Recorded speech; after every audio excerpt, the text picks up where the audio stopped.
Welcome, my political friends of the interwebs. Today, I would like to introduce to you God's gift to political journalism. Yeah, we're not talking about me. we're definitely not talking about me. However, I'd like to talk a little bit about David, I think it's Chalian. His last name is Chalian, however the hell it's pronounced. It actually translates to Pinko, but that's okay.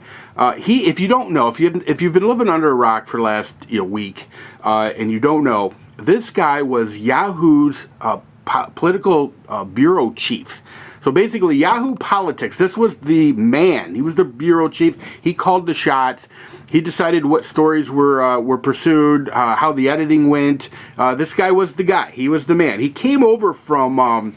Well, my previous job to this was at working for Frontline, which is a PBS, hardcore left-wing propaganda machine.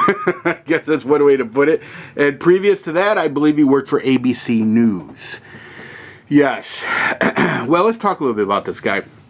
As you know or may not know, he has been shown the door by Yahoo, literally. What he managed to do to himself was to be caught on an open mic and spewing, pretty much his real feelings about politics and especially Republicans.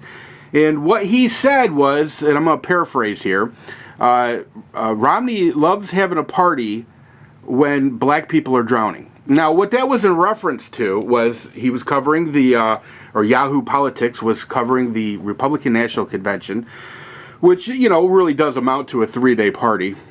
And unfortunately, at the same time, there was a hurricane coming ashore in Louisiana 7 years after Katrina. So, whatever. But the thing of it is this. I'm sure that there was always the possibility that the levees would break and black people would drown. Well, a lot of people, black and white and Hispanic, would drown. So it was a smart-ass comment, but it really was telling.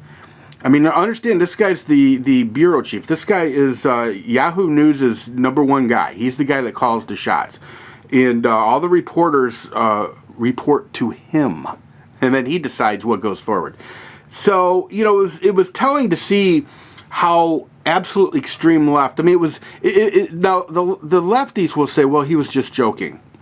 And that may very well be. But, okay, a couple of things here.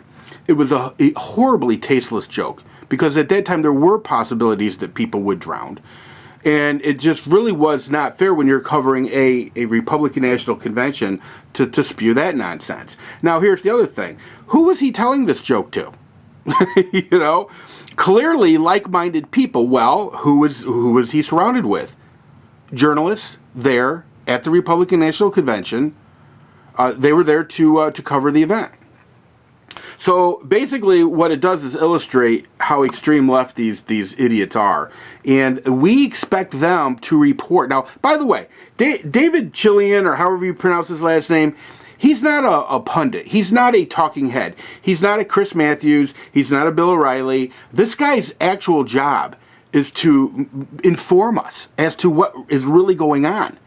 See, I really do draw a line between pundits, your talking heads, whether it's Michelle Malkin, who I absolutely adore, or Ann Coulter, who I absolutely adore, or, Chris Matthews and Ed Schultz and those retards, okay, who I don't adore. But, they all get a pass from me. When Chris Matthews opens his stupid mouth and he says something about how, Barack Obama sends a tingle up his leg, you remember that about 4 years ago? I'm okay with that, because everybody knows where he's coming from. Nobody's going to Chris Matthews for the news. Okay, the people that are going to Chris Matthews are most likely like-minded people who want some kind of reinforcement of their lefty ideas. And so you go to Chris Matthews and you go to Rachel Maddow, and you go to Ed Schultz and all the left-wing ilk. That's who you go to. If you're a conservative-minded person, you may go to Rush Limbaugh. Okay, you may go to, although I will say Rush Limbaugh, in all honesty, yes, he is a right-wing spinner, but I think he does a fair job of at least covering, doing the analysis, the conservative analysis, and I actually enjoy that. But if you go to Sean Hannity, you know what you're getting. You're getting a news entertainment machine that is really there to reinforce your feelings. And I'm completely okay with that. Sean Hannity, Chris Matthews, totally okay with what they do. They're basically editorializing, all right? And that's fine. However, David Chalian isn't. He's supposed to be giving us the facts. He's not supposed to put any spin on it. Now, why would I say that he does that? Well, listen, clearly he's extreme leftist, which is one of the reasons that Yahoo News really had no choice but to get rid of them. And if you've ever watched any of or read any of the Yahoo News articles, you know as soon as you read them that they are extremely slanted to the left. In fact, I don't even waste my time with Yahoo News anymore. I really don't. Because they are what they are. This David Chalian. Now, maybe if they get a more fair and balanced person in that position as a bureau chief for them, maybe things change. But for right now, I don't see that happening, and I highly doubt that it will happen. You know, most of these, whether it's Yahoo or Microsoft, they're all extremely left. And maybe that's because they're playing to the numbers, and the majority of people on the internet are younger people who tend to be more liberal. That's my guess. You know, I really don't know. I mean, but having said that, I think if you have a news bureau, you have a responsibility to deliver people information unbiased. That's your responsibility. That's what you're supposed to be doing.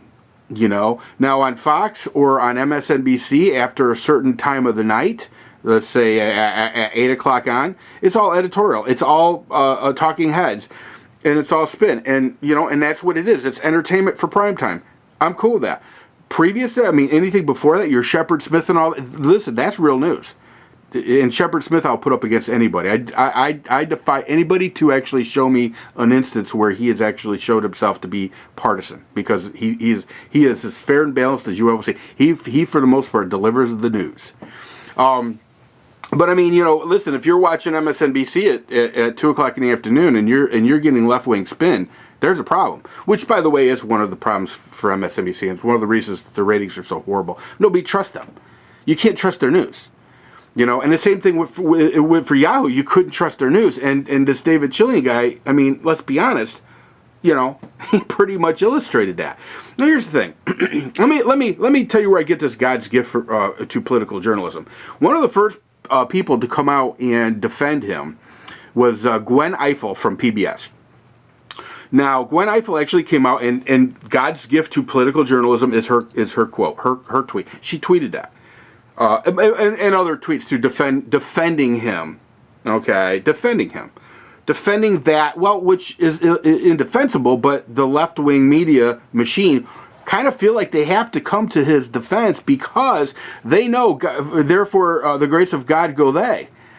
You know, they know that it could have just as easily been them caught on tape spewing their left-wing nonsense.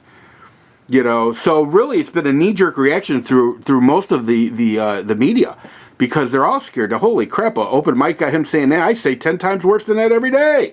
You know, and you know they're shitting themselves. So yeah, so they've been tweeting things like, hey, you know, he's God's gift to political journalism. Well, let me tell you something. Let me tell you a little bit about God's gift to political journalism. This guy, okay, this guy is probably single-handedly responsible for crafting the narrative or controlling the narrative on Sarah Palin. Now, why is this important? Well, first let me tell you, he was the producer, and I think he won an Emmy for this. But he was the producer of the was it Charlie Rose? Not Charlie Rose. Charlie Gibson. Charlie Gibson's interview with Sarah Palin, which was the first interview with Sarah Palin, where he got the first gotcha question, which was, explain to me what the Bush Doctrine is, which is such a bullshit question. Okay? But it started the narrative that Sarah Palin was stupid.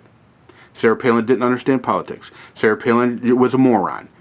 You know, which to this day, by the way, the left-wing media was so effective at indoctrinating people, including conservatives, that everybody's knee-jerk reaction was, God, she's a freaking moron. Now, here's the thing. If you, not for nothing, but if you compare Sarah Palin to the Vice President of the United States, Joe Biden, she's a freaking genius. Okay, now here's the thing. When you have a producer like David Chalian, all right, producing that particular show, all right, it's all about trying to discredit her because he's a left-wing nutjob.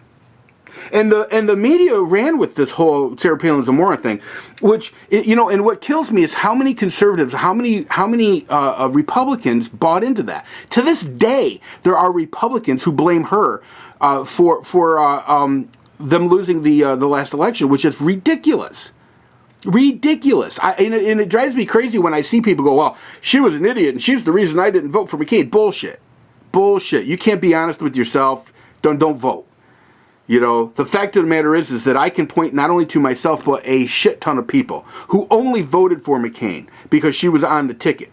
So we didn't buy into the left wing's nonsense that she was a retard, that she was a moron. We didn't buy into any of that. You know. Now, I do blame McCain for part of that because he really didn't prepare her. Listen, you know, I don't care what state you're a governor of. If you've never been exposed to national media before, especially the kind of media that David Chalian's producing, the kind of left-wing gotcha bullshit journalism, then you're screwed. And I don't think McCain's people did a proper job. And if you notice, by the way, some of the people that were in charge of McCain's campaign are now working as pundits for MSNBC. That's right. But, you know, I seen through all the bullshit. You know, but, you know, here's the problem. Most people will never admit that they were wrong. Never. No matter how successful Sarah Palin's become, no matter how many people she's literally helped win elections. Her listen, if I'm running for political office and she calls me wanting to know if I want her help, I'm on my hands and knees thanking God for the gift, because her win-loss record when it comes to campaigning for politicians is freaking off the charts. There are a lot of Tea Party candidates that got elected because of her. And by the way, the Republican machine, the Republican old guard, they don't like her, and that's one of the reasons I think she didn't get a speaking spot at the RNC, because she literally has helped Tea Party candidates kick the shit out of establishment Republicans when it came to primaries to run for a political office. You know, so no matter what accomplishments, which are unbelievable, okay, by anybody's standards, but no matter what accomplishments that woman manages to succeed in, nobody cares. Well, I shouldn't say nobody cares, but there's going to be those people who were indoctrinated by the left-wing media and people like David Chalian who had an agenda, a left-wing agenda. There's going to be people who are just going to be like, she's a moron. You know, she's a moron. So anyway, let's get back to GWEN IFILL, because why is it even important for me to bring her up in her tweets, other than to illustrate that clearly the left-wing media is in the tank for Obama and going to do the best that they can to make sure that he gets reelected? Well, here's the thing you have to remember. A couple of things. One, GWEN IFILL, the last, and I'm pretty sure she's slated to be a moderator this time around, but she has been a moderator in presidential debates. Now, I'm sorry, but when I think about somebody moderating a debate, I'd kind of like to have somebody that is where the ethics are above and beyond. I don't want somebody that is so left that she has to call a nut job like David Chalian God's gift to political journalism. Are you serious? I don't want that. But that's what we're going to get. And by the way, mark my words, no matter how much Biden gets his ass kicked by Ryan in the debates, the media is going to spin it to where he didn't do that bad or he did pretty good, or I wouldn't be surprised if they say he flat out won. And we all know that ain't going to happen. You know, and look what the media's done recently. They haven't reported on, they didn't want to cover Mia Love or any of the other minority speakers at the Republican convention. You know, and which is ridiculous. When Mia Love's, when her Facebook was defaced and people called her a house nigger and a worthless whore and a whole slew of things, the media didn't report that. Didn't report that. You know, listen, people, I'm going to tell you something right now. We got our work cut out for us, because the media is so in the tank for Obama It ain't even funny, and I'm out of time. Anyway, everybody, that's all I got. Let me know in the comment section what you think. That's it. See ya!